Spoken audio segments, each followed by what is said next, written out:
అదే RTV app వార్తల్ని క్షణాల్లో చదివే అవకాశం ఉంటుంది. ఒక న్యూస్ పేపర్, ఒక టెలివిజన్ ఛానల్ మీ చేతుల్లో ఎప్పుడూ ఉంటాయి. రాష్ట్రంలో నామినేషన్ల జాతర కొనసాగుతుంది. మరోవైపు ప్రచార హోరు కొనసాగుతుంది. ఈ నేపథ్యంలో 9వసారి నామినేషన్ వేశారు పాణ్యం నియోజకవర్గ వైసీపీ ఎమ్మెల్యే అభ్యర్థి కాటసాని రాంభూపాల్ రెడ్డి. మనతో ఆయన ఉన్నారు. సార్ చెప్పండి, ఈరోజు 9వసారి నామినేషన్ వేశారు, రిజల్ట్ ఎలా ఉండబోతుంది?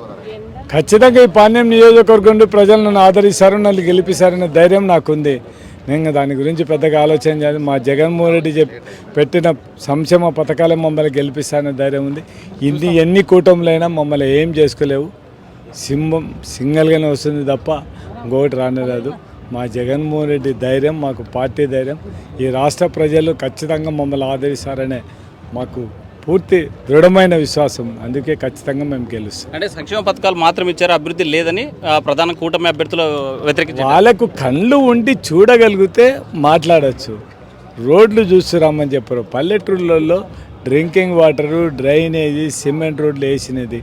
కర్నూలు టౌన్లోనే దగ్గర 120 కోట్లు ఖర్చు పెట్టాం పాణ్యం నియోజకవర్గంలో. ఇంకా వాళ్ళ ఎక్కువనే ఖర్చు పెట్టండి. ఇంకా అభివృద్ధి జరగలేదంటే ఎట్లా చెప్తారు చెప్పండి? అభివృద్ధి జరగకపోతే రోడ్ల మీద ఏం తిరుగుతున్నారో లేకుండా ఇంకేం తిరుగుతున్నారో చెప్పండి. పాణ్యం నియోజకవర్గం ఆర్ఎన్బి రోడ్లు అన్నీ ఆల్మోస్ట్ ఆల్ కూడా అయిపోయినాయి. ఇంకా వాళ్ళు మాట్లాడితే ఎట్లా చెప్పండి? ప్రతిపక్ష పార్టీ నేతలు చెప్తా ఉన్నారు, పాణ్యం నియోజకవర్గంలో ఎక్కడ పల్లెల్లో తాగేందుకు నీళ్లు, సిసి రోడ్లు కనిపించడం లేదని చెప్తున్నారు. వాళ్ళు వచ్చి చూసే తెలిసిపోతాడబ్బా.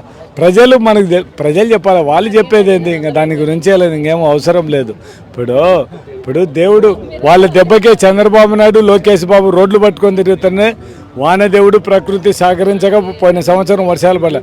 వాళ్ళకైనా తిరుగుకుంటే మాకు ఇబ్బంది లేదు. ఆ వర్షాలు లేకనే కొన్ని బోర్లన్నీ కూడా ఈ వర్షాలు లేక అంటే డ్రై అయిపోవడం జరుగుతుంది. దాని నుంచి ఇంక మనం కొన్నిసార్లు చాలా వరకు ఇబ్బంది లేకుండా ప్రభుత్వం సైడ్ నుంచి కూడా చేయడం జరుగుతుంది. ఇప్పుడు ఎలక్షన్ మూమెంట్ కాబట్టి మనం ఏం చేయడానికి వీల్లేదు కాబట్టి కలెక్టరు, అధికారులే చూసి వాళ్ళకు డ్రింకింగ్ వాటర్ ప్రాబ్లం లేకుండా భయంతోనే గుల్కరాయ్తో రాజకీయం చేస్తున్నారు, రాళ్ళదాడి చేసినారనేటువంటి ఒక కోడికత్తి డ్రామా చేస్తున్నారనేది విమర్శ. చంద్రబాబు నాయుడు కూడా ఒకసారి కొట్టించుకొని చూడమని తెలిసిపోతుంది కదా. సింపతి ఏమన్నా వస్తుంది అనుకుంటే డైరెక్ట్గా ఒకసారి మొగాన్ని కొట్టించుకొని చూడమని ఆయనకి ఏమన్నా సింపతి వస్తుందేమో.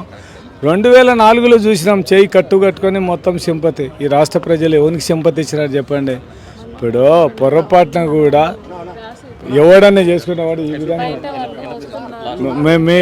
ఇక్కడ కొట్టించుకోడు, ఎక్కడోసారి కొట్టించుకుంటారు. కానీ వాళ్ళు మాట్లాడే మాటలు మళ్ళీ వాళ్ళే గంటకు ఒక మాట మారుస్తున్నారు.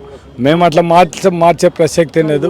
మేము దాని గురించి పెద్దగా ఆలోచన చేసిన అవసరం. మీ నియోజకవర్గ ప్రజలకు ఏం చెప్పదలుచుకున్నారు? ఖచ్చితంగా మళ్ళీ రాంభూపాల్ రెడ్డిని గెలిపించండి. మీకు ఏమేమి మిగిలిపోయిన ఎంతో మిగిలిపోయిన పనులన్నీ పూర్తి చేస్తాం. ప్రజలకు అందరికీ కూడా సంక్షేమ పథకాలు అందుబాటులో ఉండే విధంగా చేస్తాం. పార్టీ రహితంగా పేదవాడు అనుకునే ప్రతి ఒక్కరికి ఇస్తాం. తెలుగుదేశం మాదిరి జన్మభూమి కమిటీలు పెట్టి ఎవరికి అన్యాయం చేసే ప్రసక్తి లేదు. నిజమైన పేదవాడు అనుకునే వారికి ప్రతి ఒక్కరికి ఇచ్చేస్తాం. వచ్చేటువంటి ఎన్నికల్లో విజయం తద్దం. 9 సార్లు నామినేషన్ వేశాను, 7వసారి గెలిచి తన సత్తా జారుతానంటున్నాడు. పాణ్యం నియోజకవర్గ ప్రజలకి మేలు చేస్తాం, అభివృద్ధి చేస్తామని చెప్పేటువంటి పరిస్థితి. వీడియో జర్నలిస్ట్ చంద్రశేఖర్తో హుసేన్, ఆర్టీవీ, కర్నూలు. మరిన్ని వీడియోస్ కోసం ఛానల్ ని సబ్స్క్రైబ్ చేయండి. లేటెస్ట్ అప్డేట్స్ కోసం వాట్సాప్ ఛానల్ ని ఫాలో చేయండి. అండ్ లింక్ డిస్క్రిప్షన్ లో ఉంది.